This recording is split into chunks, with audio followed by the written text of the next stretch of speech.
جس کو ہم بہت فالو کرتے رہے ہیں، اب اس میں فائنلی کچھ فیصلے سامنے آئے ہیں اور اس کی ڈیٹیل ہم نے سوچا آپ کو دینا ضروری ہے۔ آپ کو بتائیں، یاد دلائیں بلکہ کہ کوہاٹ کی آسما رانی قتل کیس کا فیصلہ 3 سال بعد آ گیا ہے اور آسما کو قتل کرنے والے مرکزی مجرم مجاہد آفریدی کو پشاور عدالت نے سزائے موت سنا دی۔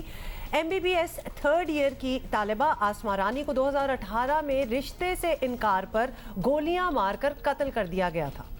اس پہ ایک دفعہ دوبارہ میں ریٹریٹ کرنا چاہتی ہوں کہ رشتہ انہوں نے انکار کیا اور ان کو گولیاں مار کے قتل کر دیا گیا، جو کہ آئی ایم سوری ٹو سے بڑی کامن پریکٹس اب جو ہے یہاں پاکستان میں بن گئی ہے۔ واقعے کے بعد بیرون ملک فرار ہونے والے ملزم کو انٹرپول سے گرفتار کر کے وطن واپس لایا گیا، which is actually a very rare thing, اور مجرم کی موجودگی میں جج نے مختصر فیصلہ سنایا۔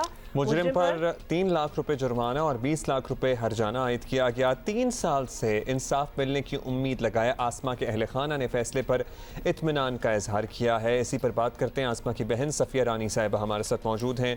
بہت شکریہ صفیہ صاحبہ۔ صفیہ صاحبہ، ظاہر ہے جو چلا گیا آپ کا اپنا پیارا، اس کا نیب البدل تو کچھ نہیں ہو سکتا، لیکن ایک دل میں تسلی ضرور آ سکتی ہے کہ آپ کو انصاف مل گیا۔ آسما رانی کے قتل کو 3 سال سے زائد عرصہ گزر جانے کے بعد بالآخر فیصلہ آ گیا، مجرموں کو سزا سنا دی گئی۔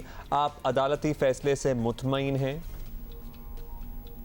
جیسا کہ آپ سب جانتے ہیں کہ ہمارے کیس میں بہت سارے افراد شامل تھے۔ 3.5 سال تک نہ صرف عدالتوں میں تاریخیں بھگتی ہیں بلکہ ہر دباؤ برداشت کیا ہے۔ صرف آسما رانی قتل نہیں ہوئی، ہمارا پورا خاندان متاثر ہوا ہے۔ چھوٹوں بچوں کی تعلیم اور ہمارے روزگار تک متاثر ہو چکے ہیں۔ کبھی پیسوں کی پیشکش کی تو کبھی دھمکیاں دی، جس کی وجہ سے ہمیں دماغی اور جسمانی طور پر بہت تکلیف ملی ہے، اور ان سب برداشت کی ایک بڑی وجہ یہ بھی تھی کہ کل کو کوئی دوسری آسما کو چھیننے کی جرات نہ کرے۔ آپ نے اتنے ان حقائق کی نشاندہی کی ہے کہ یہ کیس تو چلتا رہتا ہے، لیکن اس دوران پورا گھرانہ متاثر ہوتا ہے، یہاں تک کہ ان کے روزگار، ان کے کاروبار سب متاثر ہوتے ہیں، کیونکہ جو انفلوئنشل لوگ ہوتے ہیں وہ ہر چیز پہ اثر انداز ہونے کی کوشش کرتے ہیں۔ اور یہ کیس بڑی صحیح آپ نے بات کی، آسما تو چلی گئی جس کا یہ کیس تھا، لیکن ایکچولی کس نے سفر کیا؟ پوری فیملی نے، پورے خاندان۔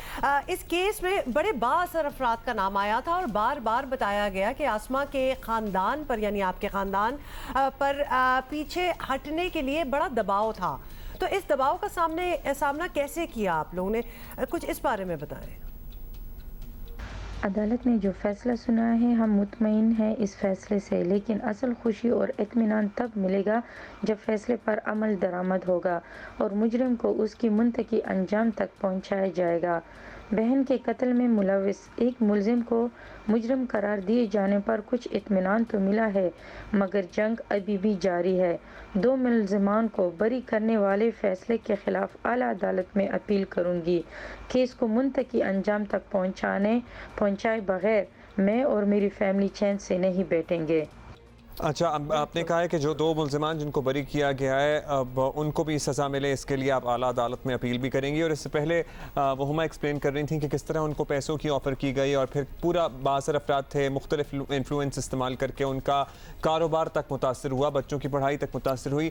صفیہ رانی صاحبہ، آپ ہی کی طرح اور بھی کئی لوگ ہیں جن کے مقدمات سالوں سے عدالتوں میں زیر التوا ہیں، آپ نے بڑا صبر کیا، حوصلہ دکھایا۔ انفیکٹ میں تو کہوں گا 3.5 سال تو پھر بھی کم عرصہ لگتا ہے ایز کمپیئرڈ ٹو دوز جن کے 8-8 10-10 سال ہو چکے ہیں، لیکن اور وہ اتنا صبر نہیں کر پاتے، سب کے پاس اتنے وسائل بھی نہیں ہوتے۔ کیا کہیں گی ان لوگوں کے لیے جو اسی قسم کی کسی صورتحال کا سامنا کر رہے ہیں زندگی میں؟ میں جانتی ہوں کہ ہماری جوڈیشری کے بھی کچھ اپنے رولز اینڈ ریگولیشنز ہوتے ہیں، لیکن میں پھر بھی اپنی عدالتوں سے اور باقی تمام اداروں سے بھی درخواست کرتی ہوں کہ کسی کو انصاف دلانے میں اتنا وقت نہ لگائیں کہ اس کی فیملی مزید ظلم کا شکار ہو جائے اور یا پھر ظلم کے خلاف آواز اٹھانے پر قتل کر دیا جائے، پھر خوف کے مارے اپنا گھر بار چھوڑ کر ایک شہر سے دوسرے شہر کو منتقل کیا جائے، اور یا پھر پیسے اور پولیٹکس کے دم پر انصاف کا گلا دبا دیا جائے، کیونکہ ہر کسی کی اتنی استطاعت نہیں ہوتی کہ ظلم کو منطقی انجام تک پہنچائے، اور جب ظلم انجام کو نہیں پہنچے گا تو ظلم کو کم ہونے کے بجائے بڑھتا جائے گا، جس کی وجہ سے ملک اور سوسائٹی میں ہمیشہ امبیلنس رہے گا اور خوف و ہراست پھیلا رہے گا۔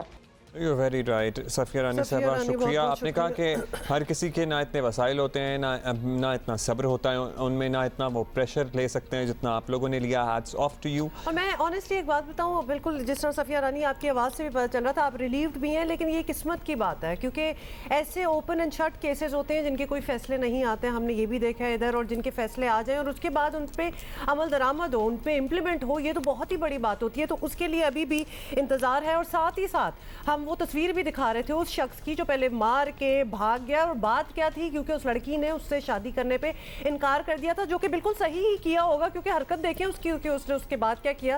اس لڑکی کو تو پہلے ہی پتہ چل گیا تھا کہ وہ کیا چیز ہے۔